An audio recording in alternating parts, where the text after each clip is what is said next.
What's up, y'all? Alvin here, and I've got another one of my super easy to tie, down and dirty, fish catching guide flies. And this video is going to be a little bit different, so make sure you watch to the end, because what I'm going to do is tie this fly, and then I'm going to go fish with just this fly, see if I can catch any fish. Okay, so the pattern that we're fishing with today, the pattern that we're tying today, is a worm pattern. It doesn't have a name like a lot of my flies, so we're just going to call it the Dedeaux worm from here on out. So the thing is it's a pattern that I had in one of my other videos, got a couple of questions about it, and I realized, you know, I had never said anything about this fly. This is something I tied up a few years ago, just kind of hiding in the bottom of my fly box, and I thought, yes, we should do a video about this, and I should show you that it actually catches fish. So one of the nice things about these guide flies is that they're super easy to tie, so you don't spend a lot of time tying them, and that creates several different things. One is you spend more time fishing, less time tying. The other thing is, especially with this type of fly, since you're fishing it down on the bottom, you know, down really deep where the fish hang out, especially this time of year during the winter, you're gonna tend to lose some flies. So this is one that's quick and easy to tie, so it doesn't hurt so much when you lose one. All right, so let's get into it. Now, one of the things about this fly and a lot of these flies is there's not a lot of parts to it. So we're gonna start with the hook, and this is the Gamakatsu G-Lock worm hook. And it's a 3/0. So yep, this is a worm hook like you would use if you were throwing rubber worms on conventional tackle, but the end result is a pretty cool pattern. The other thing is black thread, because we're going to tie it in black. Now, it could be tied in multiple different colors. You could tie it in purple, you could tie it in olive, whatever your favorite worm color is. Black, so we're going to use black hackle for it, and this is some pretty, I'd say, kind of low quality webby hackle, but that's actually what we want for this pattern. And then we're going to use some rabbit strip, and this is a Magnum rabbit strip, so the thick stuff. All right, let's get into it. First off, we got to, oh, and I almost forgot, you're going to need some lead eyes. So these are some pretty heavy ones, actually. All right. Let's get a hook out, get it in the vise. These hooks are kind of weird, so it's kind of funky. I'm trying to figure out how to put them in the vise. We're going to do it like that because we're going to start with the eyes first. So what I'm gonna do is tie the eyes in right here. I'm not really sure what you call this part of the hook, but we're gonna put the eye there because we want this thing to ride hook point up. All right. Almost forgot a very important part of this fly, and that is the weed guard. So we're going pretty heavy with the weed guard. So this is 50-pound mono, and we're going to go ahead and that'll be the next thing we put on after we get the eyes on. So I'm just going to do a few wraps this way, pull it back, do a few wraps this way, and then we'll go ahead and figure eight it on. All right, and then we're gonna bring our thread back a little ways and tie in that weed guard material. So I'm gonna get that pretty long. I like to cut that with my clippers so I'm not messing up my nice scissors. And like I said, we're gonna leave that pretty long. Yeah, about like that. So we'll wrap that down, and then we'll come back. And what I like to do to kind of help the weed guard stay up is just wrap that weed guard a little bit back past the bend of the hook. So about like that.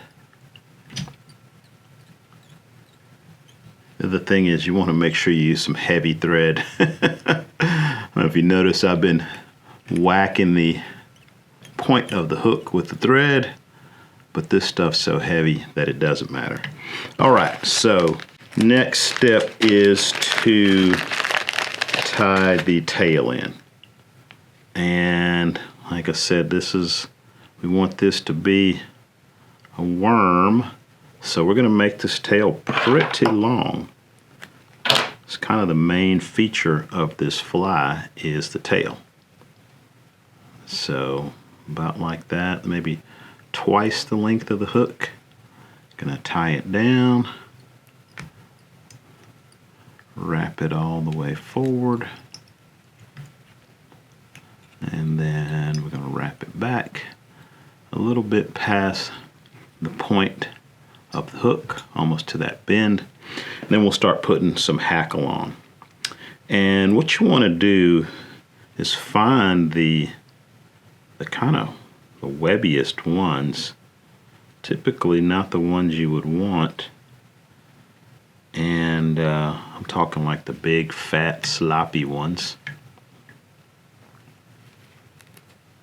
And we're going to go ahead and tie in maybe 3 at a time. I'm going to even up the bottom part, not worry too much about the tip, and I'm going to kind of tie them in part way back. So normally this is the part that you're using, and I'm using the sloppy fat part of the hackle. And I'm actually going to just leave that hanging there. Now would be probably a good time to use some hackle pliers or even the rotating feature of the vise, but I'm just going to do it by hand just to show you don't need all that fancy stuff. And I'm going to pack this stuff in here pretty tight because I'm really kind of just laying the thinner part of the feathers down as sort of a base. What I really want to do is get this webby stuff down here near the bottom. And so I'm kind of stroking it back as I go because we want this stuff to have a lot of action. So that's our first hackle. Cut that off. And then we'll grab another, maybe 3 hackle. A lot of times when you're getting these things off, you'll cut them off. But if you cut them off, you lose this big webby stuff at the bottom. So I don't want to lose that stuff. Once again, I'm going to match up the bottom, and then we'll just sacrifice some of those tips because we want that webby stuff. Okay, tie that off. Getting pretty close to finishing this thing up. I think this should get me up to the front. And notice I am not concerned at all with which direction the hackle's facing. This is just going against all the rules, because a lot of times those rules make it harder to tie the fly and make tying the fly take longer. And that's one of the beauties of these things, is that not only are they easy, but they're fast. Okay, so there we are. Gonna tie down the rest of these guys. Clip that off. And nothing left to do but the weed guard. I'm going to put a few more wraps up here, and then I'm going to bring this thread, and it's kind of weird since this hook has got this little angle to it, but what I'm going to do is put it in the vise like so I can wrap some thread around this part,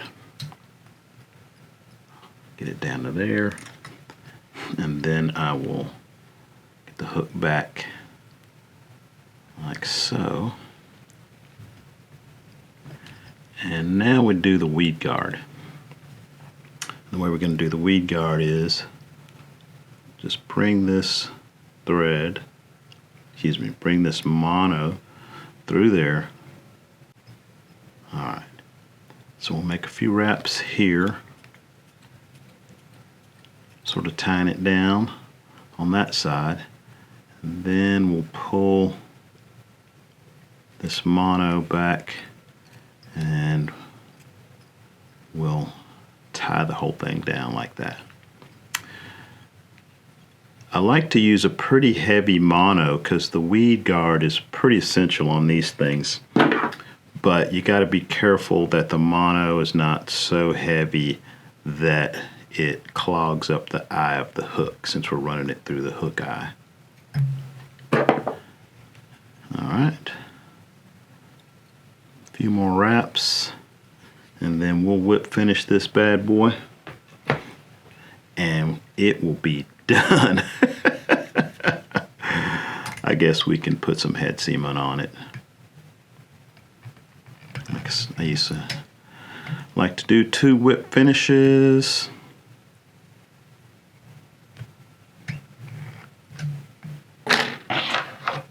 Clip that off. We'll go with the Loon UV head cement. I guess we could consider that another part of the fly.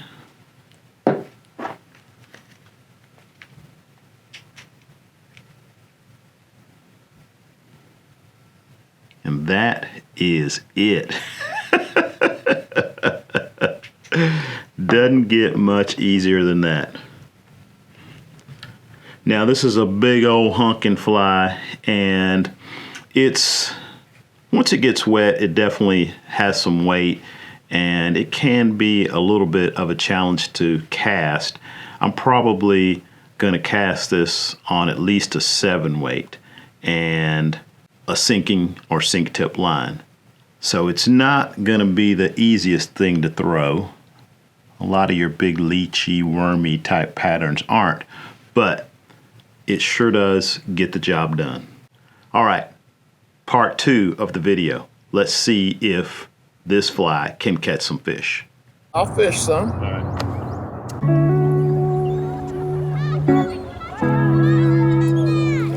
If you don't use them, it comes back. You're sort of on your own trying to.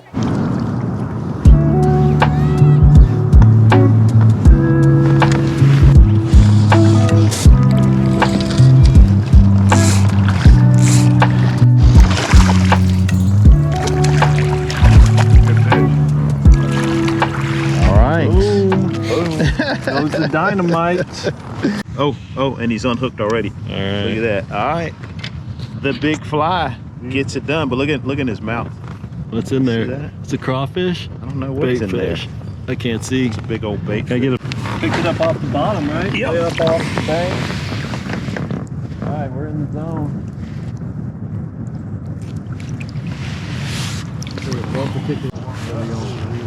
There we go. Right. Where you at? Back here in the back. I can't see shit. All right. Not a monster, but you know, another good one. Oh, I got him. I got him. On the worm again? Yep, on the worm. The worm. Man, that day I was telling you about with Matt when we struggled. Uh-huh. We actually caught like 2 fish more or less off the bat. I tied to like the next move. Here we go. Yep. All right. There we go. We're kind of a little stretch over here. This is a good, this is a good. Good man. Lupe! Daddy. Photo. Here we go. I got him. Thanks, man. Get him on the GoPro. Yeah, let me get a quick video of this. All right, so as you can see, the fly catches fish. I actually caught a few more that day, but you know, those were the best ones. Okay, so if you made it this far, I would like to ask you to do me a couple of favors. Number one is, if you haven't, please subscribe to the channel. That really does help me out. And if you haven't, give the video a thumbs up. That also helps me out. If you really want to help me out, you can sign up for my email list. Link is in the description. And if you want to get some really super detailed fly fishing for bass information, you can sign up for my course. Link is also in the description. Thanks for watching the video. Hopefully I'll see you in the next one. And in the meantime, good luck on the water.